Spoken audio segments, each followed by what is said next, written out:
Hi, my name's Phil. I like talking about politics, and in this video, I'd like to discuss the question of the Conservatives and their attitude to government. And this attitude can be expressed as a fervent belief that they should not govern at all.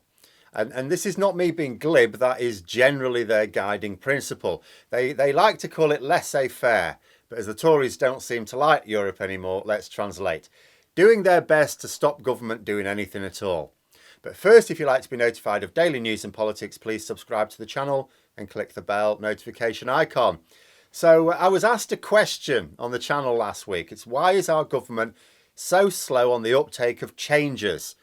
Perhaps it's because they don't govern or know how to. And it's certainly the case that the government we have right now is incompetent. It couldn't be any other way. Boris Johnson filled his cabinet up with secretaries of state who would not challenge him. In some cases, he could do so with competent ministers who would just not outshine him, like Michael Gove, Ben Wallace.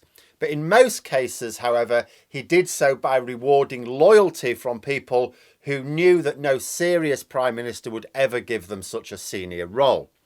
Only a government having a deep political crisis would put someone like Liz Truss, Dominic Raab, Priti Patel or Nadine Dorries into the cabinet.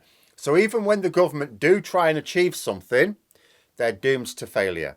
The cabinet ministers calling the policy shots are mostly too stupid to understand the issues and are more motivated by populist culture wars than improving people's lives. The consequence of that is that they waste a lot of money on projects that fail spectacularly. And that's if we're lucky.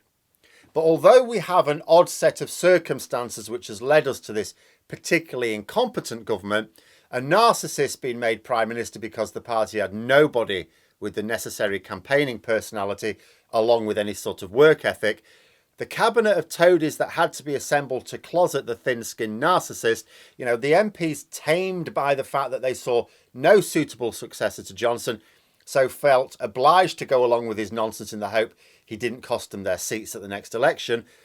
But because Johnson would cost them their seat in anything like a fair election, they also went along with legislation to massively stack the odds in their favour. Voter suppression, bringing the Electoral Commission under their political control, making it harder to bring legal challenges against the government, looking ahead to weakening human rights laws, boundary changes intended to make it easier to win more seats with fewer votes. But this is all the culmination of a particular set of circumstances that converged to create a very dysfunctional political party in government that faced a choice. Look towards likely opposition in the next parliament or tread the path towards fascism in an attempt to avert it. And the Conservatives have a fanatical devotion to power. But even without all these circumstances and without an incompetent government, the Conservative Party, even the ones that people would have recognised before Brexit, still exists for the sole purpose of not doing government. They're not quite anarchists. They need a national framework in order to squeeze the population for their riches, or more specifically, the riches of those who fund them. The Conservatives are to the billionaires what the NRA are to gunmakers. They exist to lobby for their interests. And for people who already have the wealth and control in society, what they don't want is a government that interferes with it. They want a government who will keep the populace under control. But they don't want laws or regulations that constrain their own instincts or behaviours. So you effectively have a party whose role it is to prevent almost all the work of government happening. If they were a biochemical, they'd be a competitive inhibitor. They block the enzyme's active sites, not doing anything, not achieving anything. They're just preventing the enzyme getting anything done. So they exist to stop some other party that does want to govern from being able to do so. They're seat fillers. They're the ones who block the seat going, oh, there's someone sitting here, sorry. Oh, no. They put the bag on the seat next to it. No, you can't have that either. There's someone sitting there. When it comes to healthcare, for example, they want a system of healthcare because that helps the workers remain fit enough to carry on working, which is essential for those at the top of the tree who depend on them for their wealth. But they don't want to pay for it. So they work towards undermining the public funding model in an attempt to eventually argue in favour of a US-style privately funded insurance model. That way, They can have healthcare for the workers and keep their workers working, but they can squeeze even more out of them then. Charge them more for the healthcare. You know, they'll say that the US has the best healthcare system in the world. It's actually the worst of any advanced economy. The police, basically there to keep people in line and in work. You know, I grew up in a pit village in the 80s. Anyone around at that time knows that the police were used by the Tory government to brutalise people who dared to demand a better deal for their labours. You know, we see the same thing now. Less brutal, but we've seen police arresting people on the picket line in the last week or so. Peaceful strike action leading to arrests. It's not actually illegal to protest. Oh, wait, now it is. The law was passed a few weeks ago. Oh, sorry, yeah, it is now illegal to protest. And I'm not saying that every protest will be broken up by the police, but the government will use the police to break up any that they don't like. That is, again, part of their plan. And if you don't go along with it, you're accused of being on the side of criminals. The logic's simple enough. If police are arresting people, it must be for crimes. So anyone arrested by the police must have been committing a crime. Education's similar. We don't teach critical thinking in schools. We don't teach how our political systems work or financial systems. We don't even teach kids how to open a bank account. The government decree that we fill up the school day with a whole range of subjects which individually are fine and good, but collectively leave no time for common life skills. It's been said before that a Conservative government wants a population that's just skilled enough to operate the machines needed to drive the economy, but not smart enough to question how things are being done. You know, we see it in the privatisation of public services.